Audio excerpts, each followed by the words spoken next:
neurológicos funcionales son trastornos neuropsiquiátricos genuinos, reconocidos en el ámbito médico y han formado parte de las clasificaciones diagnósticas, tanto del DSM como del CIE, a lo largo de todos estos años. Son síntomas neurológicos reales e involuntarios que resultan de una alteración en el funcionamiento cerebral sin que exista una lesión estructural, una enfermedad neurológica clásica que explique completamente dichos síntomas. Son trastornos muy frecuentes, aunque sé que cada uno a nivel individual lo vive mucho en soledad, pero fijaros que en algunos estudios son considerados la segunda causa de venir a los servicios de neurología. Y en el contexto de la pandemia COVID de estos últimos años hemos visto un aumento significativo del número de pacientes, tanto en niños, adolescentes como en adultos, en nuestras urgencias y en nuestras consultas. Se encuentran en la interfaz entre la neurología y la psiquiatría y eso a veces ha hecho que sea más difícil el entenderlos y el abordarlos porque retan la visión clásica dualista del cerebro donde o todo es físico o todo emocional y como veremos a lo largo de la presentación pues es una visión bastante simplista con lo que conocemos hoy en día del funcionamiento cerebral. Creo que con los funcionales es el mejor para usar porque es el que mejor está aceptado por profesionales y por pacientes y sobre todo porque no implica ninguna causa concreta. Es un término bastante neutro que refleja pues, ¿no? lo diferente que son los pacientes y no una causa concreta en particular. Estos trastornos, no son nuevos, han existido siempre dentro de la medicina y fijaros que parece que una de las primeras referencias a estos síntomas, a los trastornos neurológicos funcionales, es en un papiro del antiguo Egipto. Fue Hipócrates, un médico de la antigua Grecia, en el año 500 a.C., donde parece acuñar por primera vez el término histeria a estos trastornos. Histeria viene de útero y refleja un poco la observación quizá que tenían pues este médico de que estos trastornos tienden a ocurrir más en las mujeres. Y él pues explicaba que a lo mejor hay fluidos, ¿no? en el útero que están degradados y que son la causa de los síntomas físicos que presentan. No es hasta el siglo XVII cuando un médico británico relaciona por primera vez estos síntomas con el cerebro. Y es el siglo XIX donde se pone más esfuerzo por intentar entender a nivel médico, a nivel científico, los trastornos neurológicos funcionales con personas como Charcot, que es el padre de la neurología actual, Janet, Freud, y se tiene tanto interés en estos síntomas que se le llama el siglo, la edad de oro para los trastornos neurológicos funcionales. Y es importante pues explicar que cuanto más interés científico y médico hubo en estos trastornos fue cuando la neurología y la psiquiatría no estaban separadas. Entre el siglo XIX y el siglo XX ocurrió algo en medicina que fue una división bastante artificial, pero nos separamos los neurólogos de los psiquiatras. Los neurólogos empezamos a ver sintomatología pues, más física, los psiquiatras empezaron a ver pues, sintomatología más emocional. Pero esto, como digo, es una división artificial y que no cuadra con cómo funciona el cerebro y la complejidad del cerebro realmente, como veremos a lo largo de la presentación. Después, a lo largo del siglo XX, se pierde el interés en estos trastornos y si uno da un vistazo a los artículos científicos publicados durante décadas, hay un silencio. Pero en el año 2006, este neurólogo, Mark Hallett, escribe este artículo en una revista científica importante, que es un artículo de opinión, donde dice que los trastornos neurológicos funcionales son una crisis para la neurología. Y digo que es un punto de inflexión porque quizás es un momento donde se muestra las dificultades que tenemos para entender y atender los pacientes que desarrollan estos síntomas, y a partir de ahí empieza a crecer el interés científico de nuevo. Él dice que son una crisis para la neurología porque son muchos pacientes, es un tanto por ciento muy grande de los pacientes que vemos en las consultas de neurología, porque no sabemos muy bien o completamente qué mecanismos subyacen a estos trastornos, porque no sabemos muy bien cómo diagnosticarlos. A los neurólogos durante décadas pues no nos han enseñado bien a cómo hacer una buena anamnesis o una buena exploración neurológica, y bueno, cuando les comentamos a los pacientes que los vamos a remitir a psiquiatría, pues en muchas ocasiones los pacientes no están de acuerdo, no lo entienden, no ven la relevancia para sí mismos en esta derivación, y muchas veces, aunque los derivemos, pues pueden frecuentemente ser remitidos de nuevo a nosotros. Y estos son los puntos que él pues enumera de por qué estos trastornos suponen una crisis. Y es que seguramente también sea para vosotros bastante familiar en ocasiones, pues que el neurólogo valora al paciente, lo explora, le pregunta, le hace pruebas complementarias que a veces pueden ser múltiples, todo sale bien y se deriva a los compañeros de salud mental. Pero también es bastante frecuente que en la valoración de salud mental no se identifiquen alteraciones psicopatológicas relevantes o agudas, y de nuevo se reenvía al neurólogo. Y muchas veces pues el paciente está en medio de las dos especialidades, con pruebas complementarias repetidas, un poco perdido dentro del sistema sanitario, sin que pues, nadie se ocupe completamente de lo que está pasando. Como os digo, ese artículo fue un punto de inflexión porque en el siglo XXI, en los últimos 20-25 años, ha habido un interés creciente por intentar entender estos trastornos desde una visión más moderna del cerebro. Y hubo inicialmente varios grupos en Estados Unidos, en el Reino Unido, donde grupos de neurólogos y también acompañados de compañeros de psiquiatría empezaron a estudiar a estos trastornos con unas gafas diferentes. Uno de estos sitios es el Instituto de Neurología de Londres, que es donde yo me formé, y bueno, donde aprendimos, ¿no?, a trabajar todos juntos en equipo, a hablar el mismo idioma y abordar al paciente en su complejidad, en su totalidad, no como algo físico o como algo emocional. ¿Qué observaciones hemos hecho desde la neurología en los últimos 20-25 años? Pues yo creo que esta es muy importante, y es que los pacientes son muy diferentes entre ellos. No hay dos personas con un trastorno neurológico funcional que sean iguales, son muy heterogéneos. Los síntomas son muy diferentes y no todo el mundo tiene los mismos síntomas, ni todo el mundo tiene todos los síntomas. No hay un solo camino para que un cerebro se exprese de manera errónea con estos síntomas. Cada uno tiene sus particularidades, sus factores propios de él, y no tiene por qué compartirlos con otra persona. Y esos factores pueden ser tanto biológicos como psicológicos como sociales, con lo que abrimos, como digo, una visión más compleja pero más holística de estos trastornos.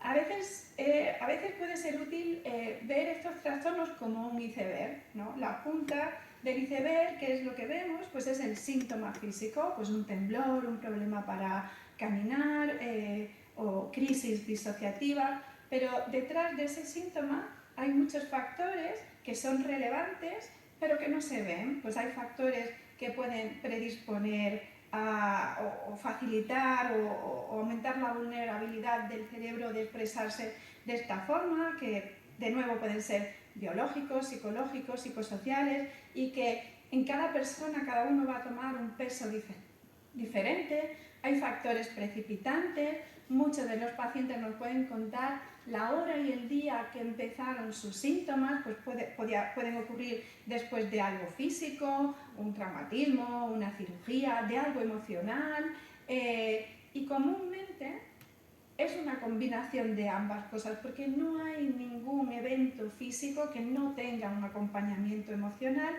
y a la inversa.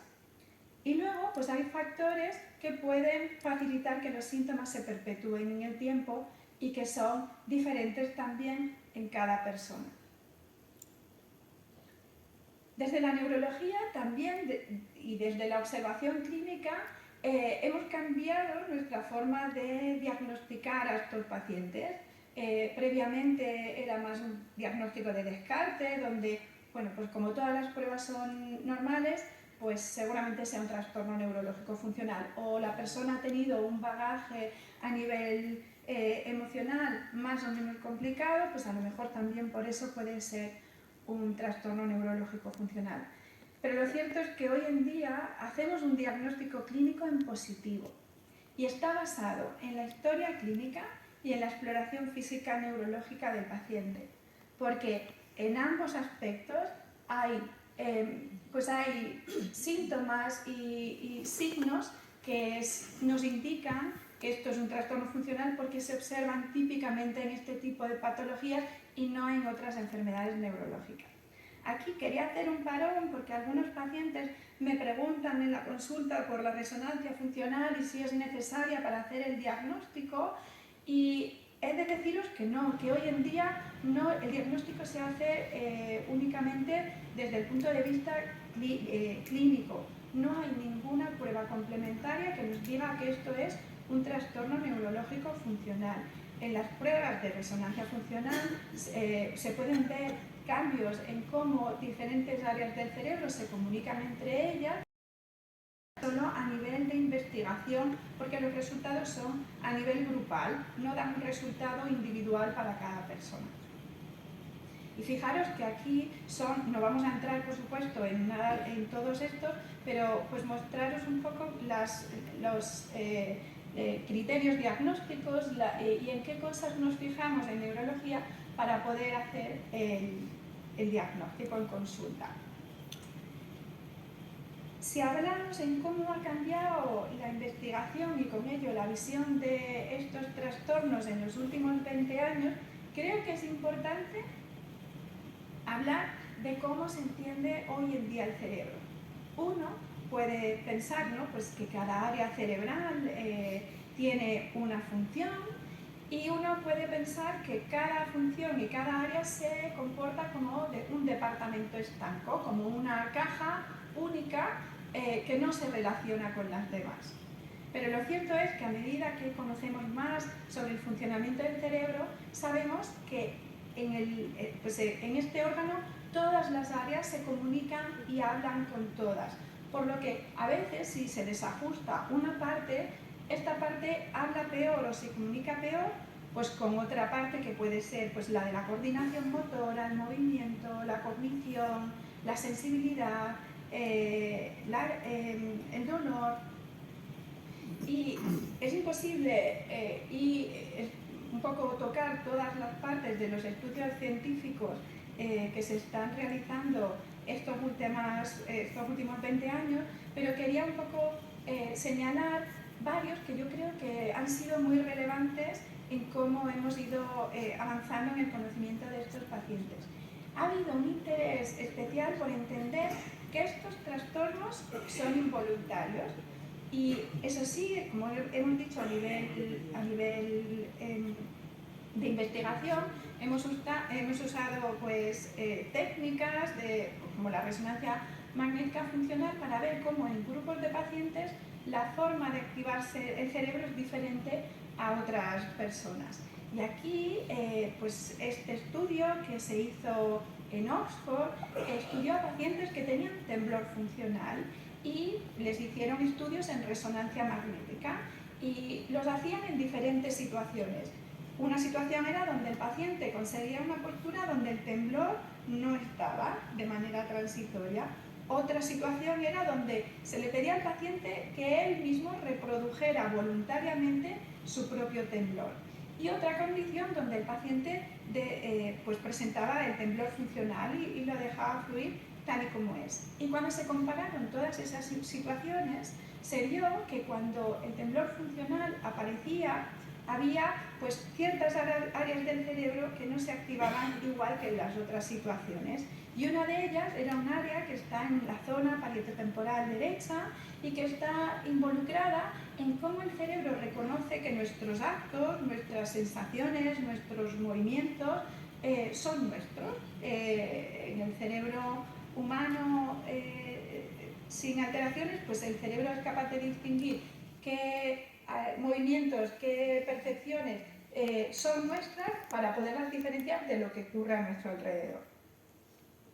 Y también, pues a medida que vamos avanzando más y tenemos más estudios científicos, que cada uno por separado tiene sus limitaciones, porque a veces en los estudios se incluyen pues un número de pacientes no muy grande, no se utilizan las mismas técnicas ni las mismas formas de analizar los resultados, pero si ponemos todos esos resultados en común, una de las cosas que comparten los cerebros de las personas que desarrollan un trastorno neurológico funcional es que las áreas emocionales, que son también las áreas de la alerta, las áreas que se activan cuando necesitamos protegernos, están activadas al alza.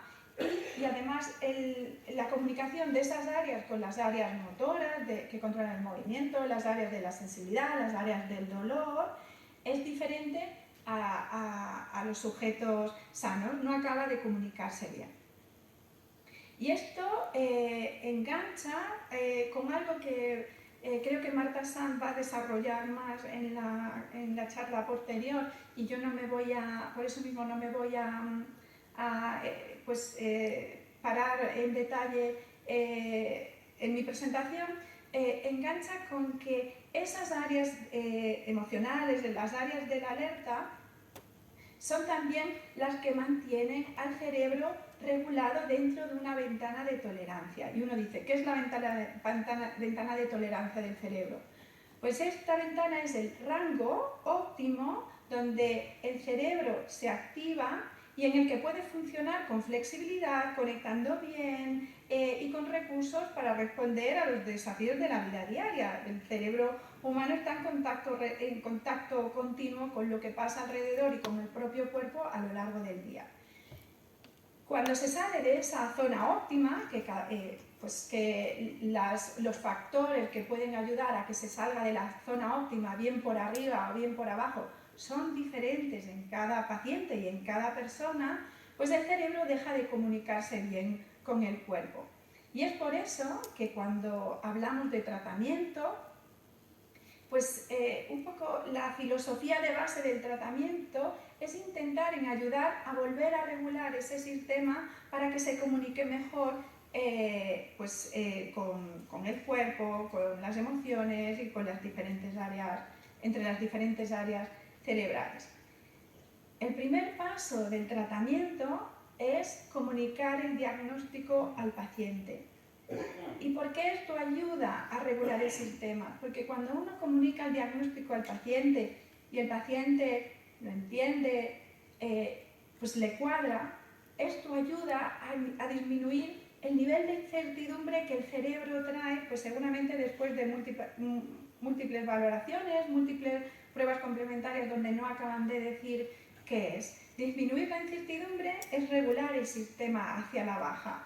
Y también pues el evitar pruebas y tratamientos repetitivos innecesarios, el estar pendiente con el miedo a qué saldrá, qué no saldrá en la nueva prueba, qué tal me va a sentar este tratamiento, pues también pone el sistema fuera de su umbral de tolerancia y puede desajustarse. Explicar el tratamiento al paciente es abrir la puerta para poder acceder a otros abordajes terapéuticos. Y yo a mis pacientes pues me gusta explicarles que el tratamiento o el camino para encontrarnos mejor Es un camino único, individual, que no sabemos cómo va a ser en unos o en otros y que no sabemos dónde nos va a llevar, pero que hay que empezarlo y hay que empezarlo de una forma activa. Yo a veces digo, nadie puede caminar ese camino por uno. Lo camina uno acompañado, pero lo tiene que caminar. Y para eso, para empezar un camino de poder encontrarme mejor, hay que estar bien situado en el punto de partida, en la casilla de salida. Y entender lo que está pasando con mi cuerpo, con mi cerebro, es ayudar a poner a la persona en un buen punto de partida. Luego, pues cada paciente es diferente, pero y cada uno necesitará sus abordajes terapéuticos individuales y que no tienen que ser compartidos entre todos los pacientes. Pero también desde la fisioterapia o desde la psicoterapia, el objetivo o la filosofía de base es intentar ayudar a regular el sistema, bien desde el cuerpo o bien desde los pensamientos y las emociones. Y es importante pues, que todos hablemos el mismo idioma y trabajar en equipo. El potencial está y el tratamiento puede incluir la educación, la fisioterapia especializada, la terapia psicológica y el abordaje de factores asociados, y que por supuesto se necesita un esfuerzo colaborativo por parte de todos, incluyendo las instituciones, pues para facilitar el acceso a todos los pacientes a una atención adecuada. Muchas gracias.